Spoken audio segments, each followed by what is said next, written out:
do a Thai takeover.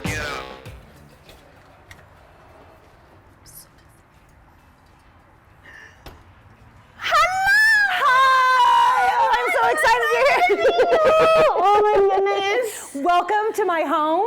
Thank you for letting me be here for a Thai takeover. My gosh, I'm so excited about this today. Oh, let's go. I'm so excited. I've got dry goods here, but I've got a OMG. commercial two-door reach-in here. What is this? What? This is what you have in the restaurant. I know. Oh my goodness. This is amazing. So tell me, what kind of flavors do you normally like to play with or cook with? What are your favorite flavor profiles? So I love spicy, but you know, as a chef, I love to incorporate all the five senses. So the umami, the sweet, the sour, the spicy, everything. So take your pick. There's lots of stuff in here. I've got beef, Do you I've like got to chicken. cook with broccoli? I love broccoli. Put in radishes. Ooh, we haven't cooked with radishes yet. Poblano, let's do it. Lots of vegetables. I love vegetables. Okay. Do you care even to do any protein, or are we good with veggies? Like, what do you think? I see some beef and chicken. I think for a stir fry, the chicken's gonna work better because that beef is more of a slow cooking beef. You got it. It'll be a little tough if we try to stir fry it or do anything like that.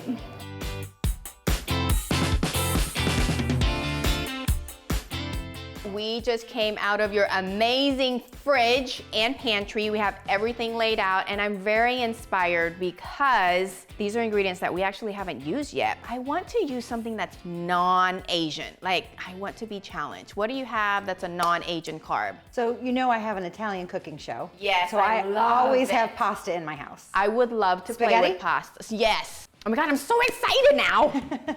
Yes. Oh my God, this is like my favorite brand too that I have in my house. My kids love it. Jennifer Bajsel is an awesome, awesome good friend that really is a food advocate. Tell me more about that. When I became a chef, I kind of started to get into learning about the history of our food in this country in particular.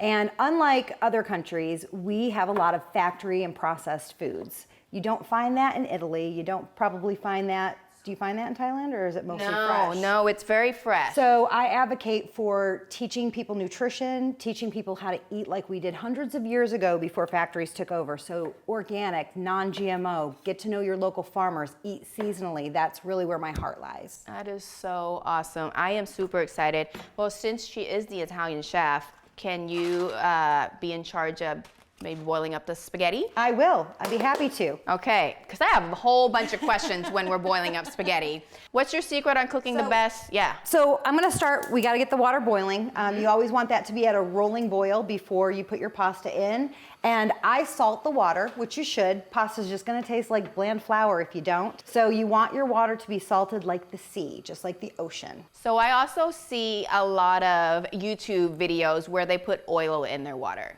I think the theory is that your pasta won't stick together, but the key to having that work is to have a big enough pot of water, and then your pasta won't stick, and you wanna make sure that you're stirring it as it first goes in. If you just put it in and let it sit, then it'll kind of clump together. Yep. Oil is typically put on if you're gonna use a cold pasta dish, so that it doesn't stick after. So we're gonna wait for the rolling boil while we were just chop up these veggies. Okay, so I have to tell you, I am not familiar or using a lot of poblano other than like chili relleno where we just grill this thing up. How do you normally use this? I love poblano. Sometimes I just dice it, I slice it, I stuff it. So I'll use this instead of a green bell pepper, but it's not quite as hot as a jalapeno.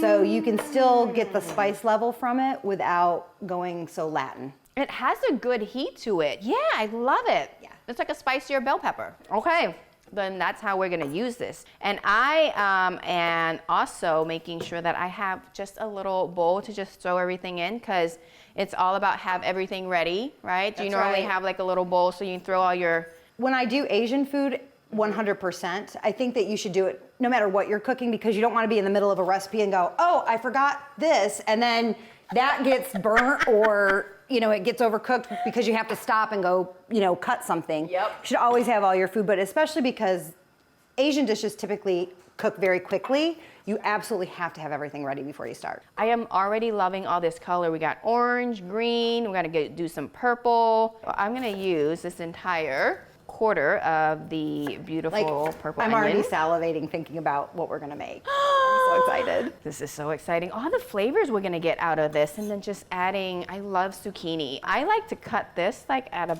I don't know, how do you normally, I like learn different things. More rustic I do that with look. I do that with my carrots. Oh, and I was just totally going like this.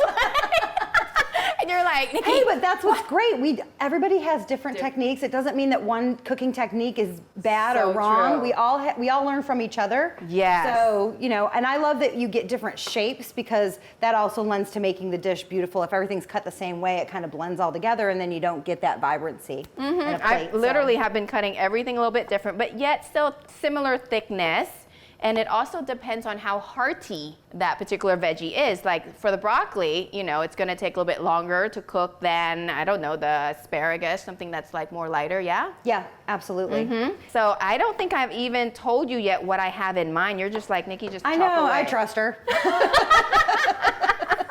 Okay, here's my thought process. Okay. We're going to do a spaghetti stir fry with our black soy. So it's very similar to our pad see ew, which see ew means soy sauce, pad means to stir fry. Sounds great. Okay. I'm excited. Yes. How do you like to do your asparagus? I am a little bit of a perfectionist, so I like everything to be the same size. I like to line up the tips and then cut it, but you can snap it and it'll snap where the rough part that you don't want to eat because it's too tough will automatically break off. But see, now that we've done that. Then she knows where she wants to go. No, I would just, yeah, there we go. We'll just get rid of those. How long, how short do you normally, if you're going to stir fry? If I'm going to stir fry, I would probably cut that maybe in four Fourth. pieces, yeah. Got it. So I'm gonna go in the middle and then here. Yep. This is my baking situation coming in. Are they perfect enough for you, ma'am? That's gorgeous. A+. Thank you. Tips on broccoli? When I do stir fries or like if I'm doing a pasta primavera, I usually cut the florets really small. Smaller. Yeah, so that they I would cook too. quicker. Tell me more about getting saucy. So I'm a private chef. Getting Saucy was my company that I started when I decided not to do restaurants. So God bless you for doing that. And now I do private work and just recently got my own television show, which is called Getting Saucy TV. And it's all about cooking Italian. It's Italian based. There might be a little wine in the show because I like to that's get important. saucy. Oh, we're boiling. Yay. Okay. All right, let's get this Scared pasta me in for a there. We're not going to break this because I'd probably get my neck broken by Italians. So Is it like bad luck or something? I don't know if there's a superstition behind it, but I just know that like it's very bad manners to break your pasta. We want to make sure that once it goes in, that you're stirring it so that the pasta doesn't stick together. Okay, so how many minutes are we gonna boil? So we're gonna go by probably how many about minutes? 6 minutes. Perfect. Under by like 2, right? Because normally it's Yeah. like 7 or 8. Yeah. Radishes. I actually have never really stir-fried radish. I know I normally see it like in salads. Would you ever stir-fry radish? So if I was gonna put it in a stir fry based on the size of everything we're doing here, I would probably cut it in little chunks instead of matchsticking it. Okay. How are we doing on noodles? I think we're ready. It is done, but not too done. How do you know it's done? I just bite it. Okay, it should have perfect. some tooth. That's what al dente means, so it should still have some chew to it. Okay. All right, so let's And get this then we're out. doing 2 chicken tenders. Is that good? Yeah, that's fine. Yeah. So question, how close are we to stir frying? Because do I Like need to right drizzle now. a little bit of olive oil on We're this so gonna- it doesn't stick? Yes, why not? Okay. We have everything prepped and ready to go. Are we Okay. ready to cook? I'm ready. Awesome. So we're gonna walk it up. Can I get some oil, please? Yes, how much would you like in? Tablespoon? 4. 4 tablespoons. Yeah, because it's 2 dishes. About like that? That looks good. Perfect. And I always like to start with the beautiful chopped garlic. So I typically put the garlic in after I put other ingredients in because it burns so quickly and gets Yes. bitter. So are you putting it in because we don't have the pan very hot so far? That's such a good question. I guess I was just impatient, but I do it 2 ways. When I do teach, I actually like to put the garlic in after because people burn garlic so fast. But if you notice, it could be the pan hot. I like the pan medium heat. If it's too hot, yeah, it drops in and it burns. In this situation, I put the garlic in and I automatically put my chicken in immediately. Which kind of helps disperse the heat. Absolutely. And then the onions I'm throwing in first because I want to get that sweet flavor out of the onions in this case. Guess what? You're going back to work, ma'am. Okay, I get to use the spoon though, right? Because the one thing I'm not good at is this flipping stuff. Yeah, no, so I'm just gonna keep it safe. We don't want food on the floor. And then I'm actually gonna turn it over to something even more fun after you use that spoon. All the veggies are going in, these nice, beautiful, chunky veggies, stir frying them down. As you notice, I'm leaving the spinach a little bit later. So we're gonna make sure our chicken is cooked.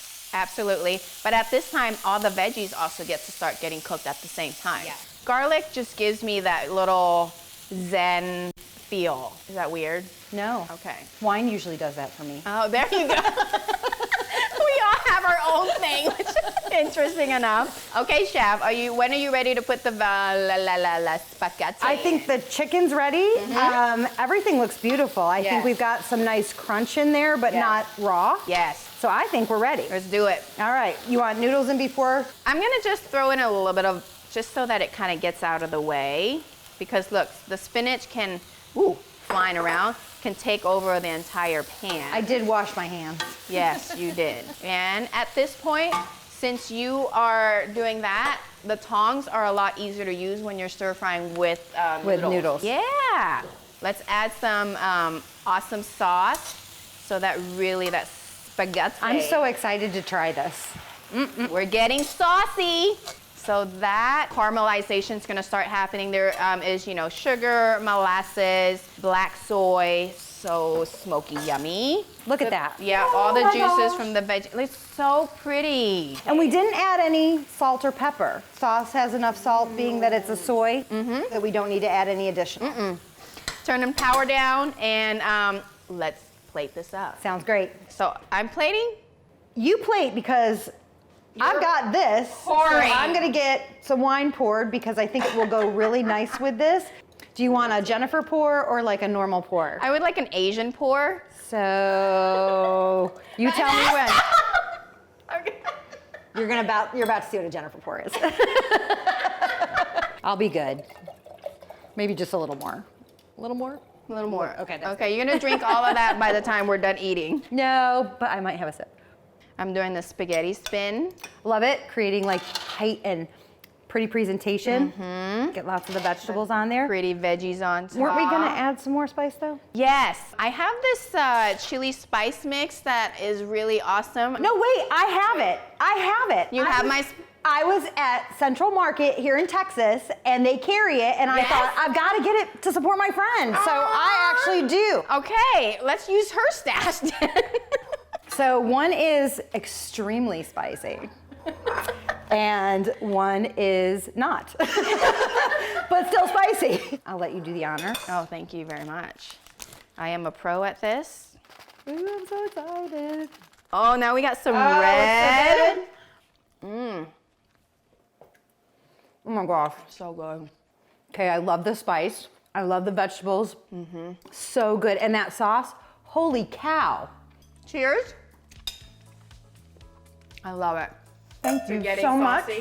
Thank you for having us in your house. This couldn't have been better. Can you come every week? Oh, by the way, just for having us in your beautiful home, I wanted to make sure to give this entire sauce. I get all of those? All of them. Ooh, I'm so excited. And, we can even add more spice to our food. This is your favorite hot sauce. I do. think. I add this to the other dish I get at her restaurant. Make sure you like, subscribe, comment. Tell me what was your favorite part of this episode, and make sure you follow Jennifer Bajsel on YouTube as well. Thank you. Thank you. Thank you.